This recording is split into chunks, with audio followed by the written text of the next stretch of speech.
Hey everybody, over the last several months, a series of nerfs has dramatically lowered the DPS of all the professions, but none more so than Warrior. The Warrior in metas past was an offensive DPS machine with great team buffing capabilities. The nerfs and the general sophistication of the PvE community has led to a situation where the Warrior is valued significantly more for its buffing capabilities than its personal DPS, which, sadly to say, is middling at best by now.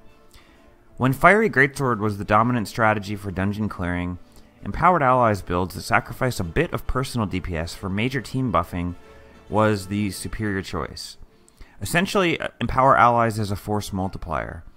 When Fiery Greatsword was outputting the same DPS that would take several players to equal, multiplying it with Empower Allies was well worth the trade. In nominal terms, trading away, say, 2,000 damage of Warrior DPS to get an extra 10,000 DPS from the rest of the team was a really smart trade. After the nerf of Fiery Greatsword, Empower Allies builds sort of fell out of the meta. Trading 2,000 Warrior DPS for 2,200 team DPS is a marginal trade at best and rarely worth doing. However, the PvE dungeon meta is replicating the giant DPS burst of Fiery Greatsword, albeit in a slightly weaker form, with Ice Storm and Glyph of Storms in conjunction with a Meteor Shower or two. This huge AoE burst is so relevant that Empower Allies has been on the comeback.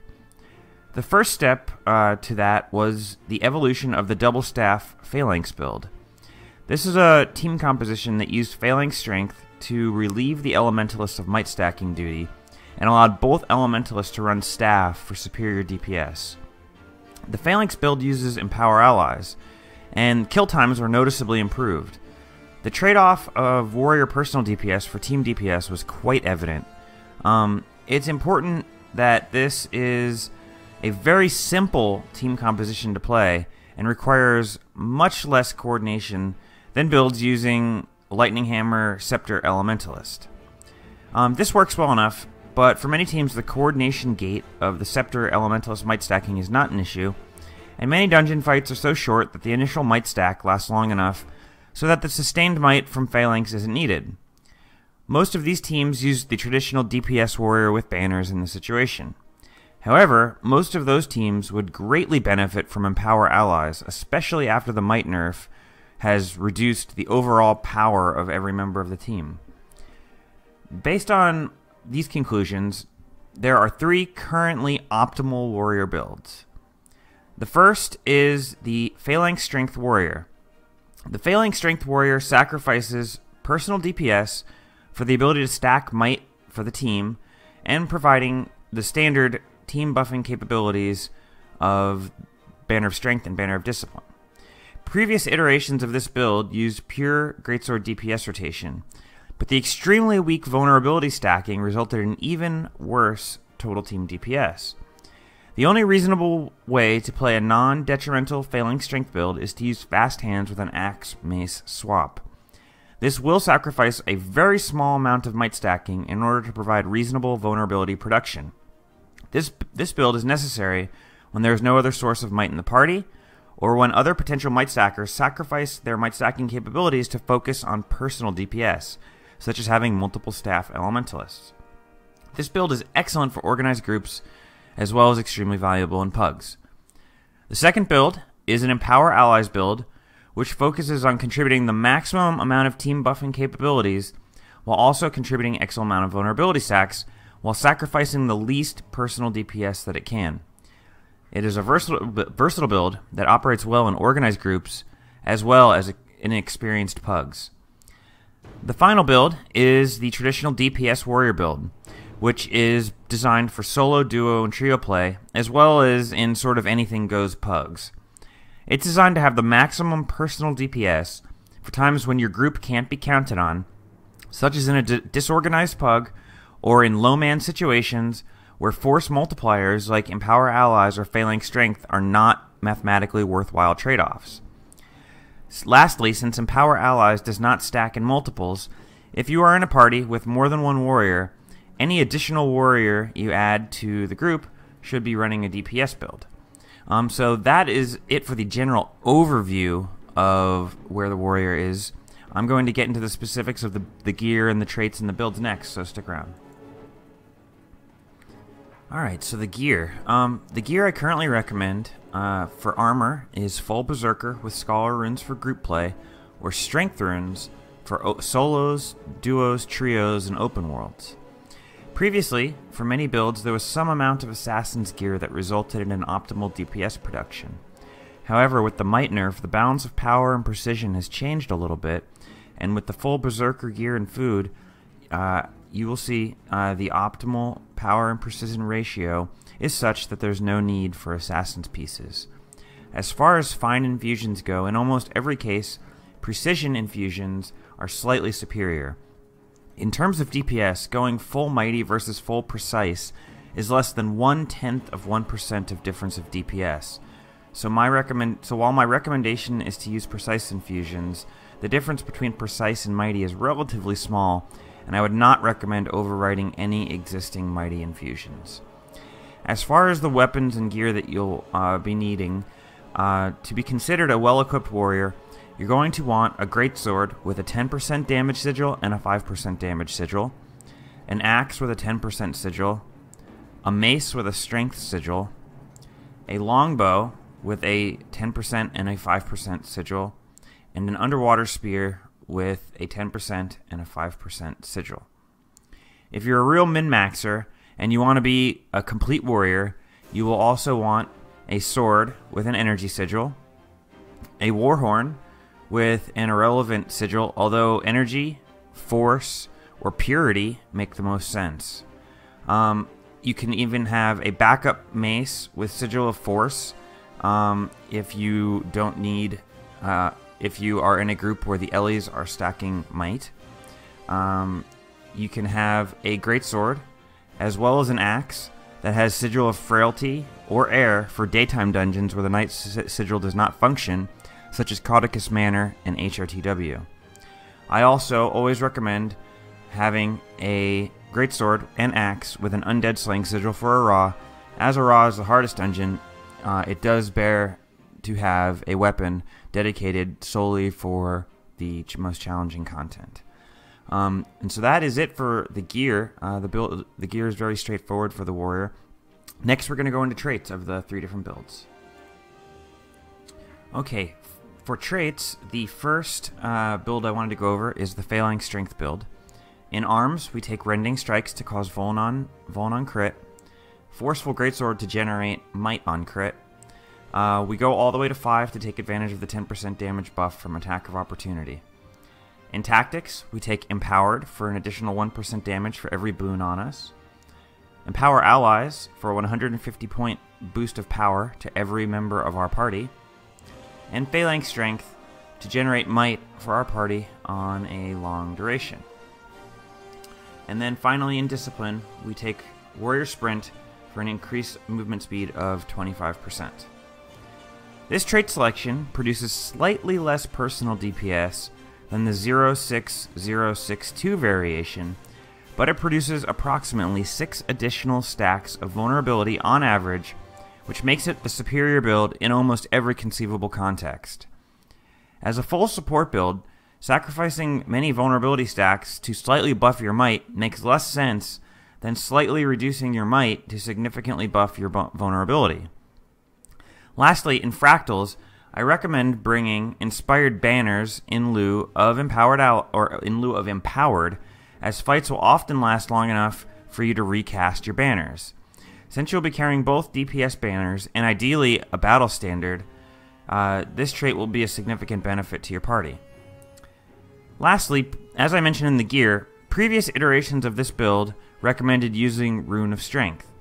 However, the new food, Golden Fried Dumplings, grants boon duration and additional might on crit. This allows the build to run Scholar runes without compromising the team's might stacking capabilities.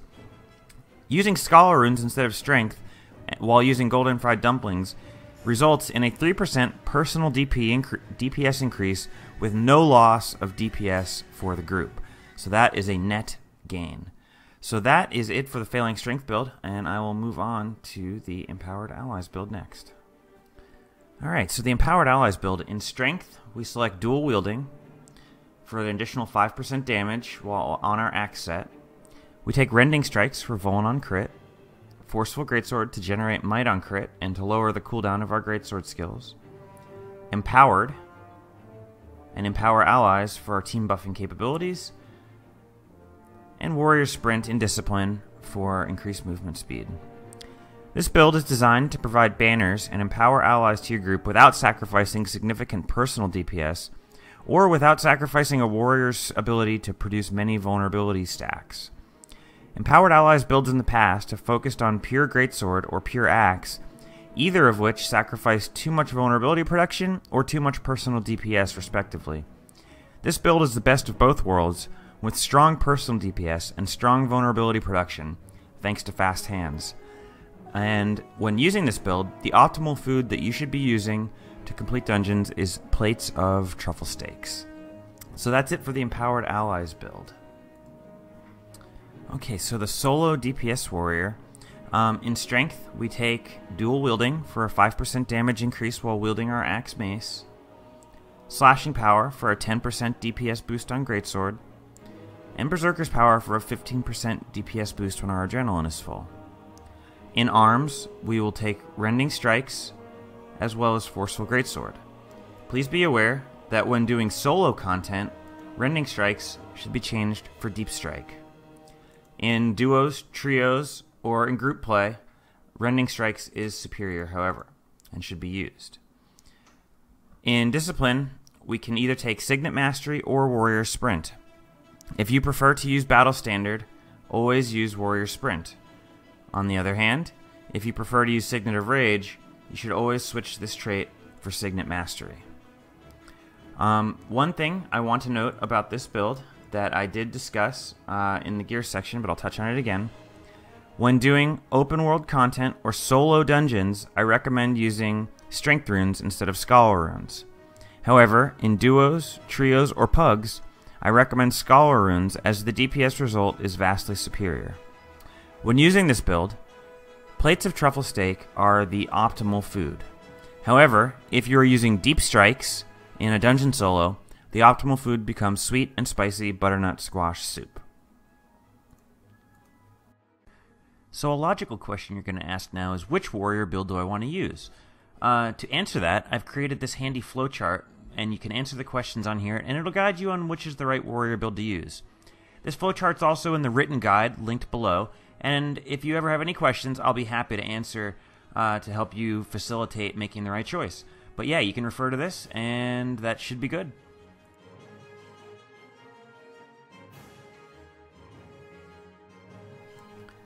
Alright, I want to briefly discuss the consumables I recommend players carry with them for dungeon runs.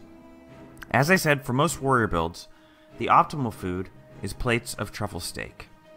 Sweet and spicy curry butternut squash soup, however, is optimal when you're using deep strikes for solo play. Simply put, truffle steaks, though, are a great general catch-all, and they do everything we want out of a food, which makes them the best all-around food and something that you should definitely consider getting. However, as mentioned before, golden fried dumplings are the best food for phalanx warriors, as they allow the player to use Scholar runes for superior personal DPS without compromising team buffing. Additionally, I always recommend people use the appropriate Slayer potion for each dungeon that they're running. However, for certain dungeons and fractals, there is not an appropriate Slayer potion to use. In those cases, I usually recommend using Sharpening Stones. However, in low-level dungeons like Ascalonian Catacombs and certain story dungeon modes, you will hit the stat cap and derive no benefit from them. In those cases, I recommend using Scale Venom in order to contribute a bit of additional vulnerability and weakness on the mobs. Scale Venom can be obtained in Iron Marches at the end of a dynamic event chain. Lastly, I always recommend that players bring Harpy Feather consumables with them. This is an item that grants a few seconds of stealth, which can be critical, especially in pugs, when something bad happens and you need to get out safely, or if you need to make a difficult trash run and can't count on a thief for stealth. While they are by no means ever necessary, they are so very helpful that I always advise players to bring them along with them. So in this section I want to discuss optimal DPS rotations. I do have a video elsewhere on my channel for Warrior describing the basic but optimal DPS rotations. However, I will show another example of that in this video as well. For the Elay and Phalanx strength builds, the rotation is the same as the normal DPS rotation. However, once the boss hits 50% HP, you should begin using Arcing Slice on cooldown for a rather sizable DPS boost. So what I'm going to do now is show a brief clip of both the normal DPS rotation as well as the Empowered Allies and Phalanx Strength rotations in action. Just a moment.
For slot skills, in the healing skill slot, 99.9% of the time, we'll use Healing Signet.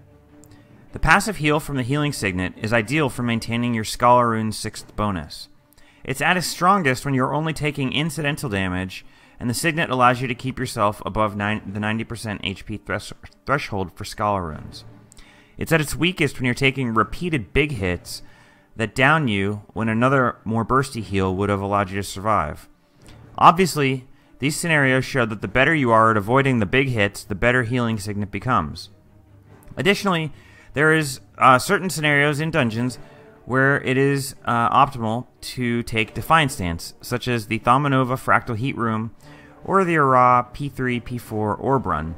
But those are very niche scenarios, and you can learn those through experience. By default, in organized groups, I recommend using Battle Standard as our elite skill. The ability to resurrect downed teammates can often make or break a combat where your team would otherwise wipe. In unorganized pugs or low-man situations where you won't have high Fury or Might uptime, you should consider switching this for Signet of Rage. However, in organized groups that have permanent Fury from the Ellie and plenty of Might, the Signet is redundant and you are 100% better off with Battle Standard. For our utility skills, the default is the Signet of Fury, the Banner of Discipline, and Banner of Strength. In 2 warrior parties, the warrior should divvy up the banners between themselves and use the now empty slot for Signet of Might, or for Great Justice if Fury uptime is an issue with your team party composition. By the same token, in low-man dungeons, the Banner of Strength should be replaced with For Great Justice. If the situation demands it, a niche utility skill is needed, swap out the Signet of Fury for the niche utility. A few utilities I want to get touched on that get used relatively often in dungeon situations. Foremost is Signet of Might. It's a fairly hefty DPS increase, and it would be standard if warriors got a 4th utility skill. You should switch to Signet of Might anytime you are fighting an enemy that cannot be crit, like the Twilight Arbor end bosses or the Sorrow's Embrace Path 3 Dredgecar. Additionally, Throw Bolus does get used sometimes in dungeons. Some enemies can be beaten rather easily if they are kept immobilized. The best examples are the Ara P1 Shaggoth boss and Subject 6 in the Thaumanova Fractal. Additionally, warriors will often switch to Balance Stance. I swapped to this for a few trash runs where the mobs have significant CC capabilities, like in areas of Ascalonian Catacombs. Fear Me. There are a few situations where repositioning mobs with Fear Me is highly advantageous. The mobs out of the Dredge Car in Sorrow's Embrace Path 3 can be feared under a ledge so that the grenades don't hit the party. Fear Me is also an excellent CC for Bjarl the Rampager in Crucible of Eternity, as well as the Alpha Essences that come to heal Subject Alpha at the end boss fights. Bull's Charge. This skill is used primarily in PvE to speed up long trash runs, such as in Ara Path 2. There's no real use for this as a CC, however, as a gap closer and a running skill, it is very powerful. On My Mark was once used for bosses that teams plan to kill extremely quickly in record type runs, but this role has really been taken up by the Glyph of Storms and the Elementalist, and the buff to Warrior Mace Crushing Blow. So On My Mark is no longer used quite so predominantly in the meta anymore. Endure Pain is largely unnecessary in PvE, where you can, for the most part, use your dodge button to function as Endure Pain. However, there are times when on a difficult trash run, you might want to have the Endure Pain to allow you to make it. For the most part, though, Endure Pain, because of its long cooldown, is inferior to Defiant Stance for situations like that.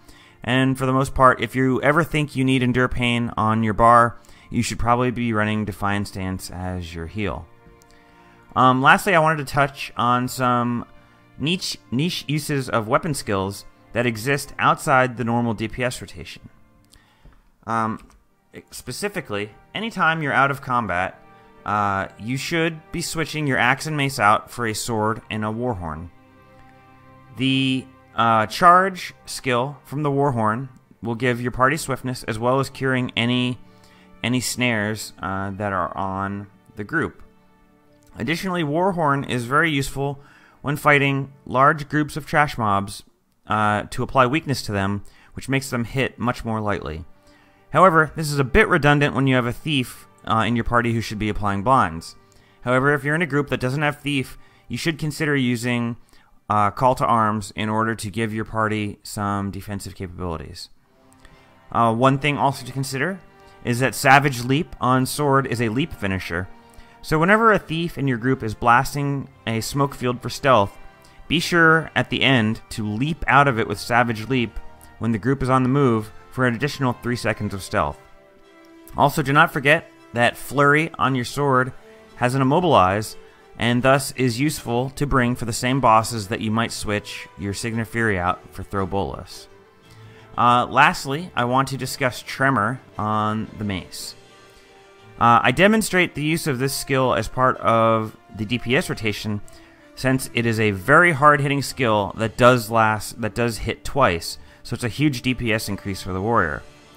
However, warrior players should be aware of situations where Tremor is best not used in the rotation and is kept back for its CC on-demand capabilities.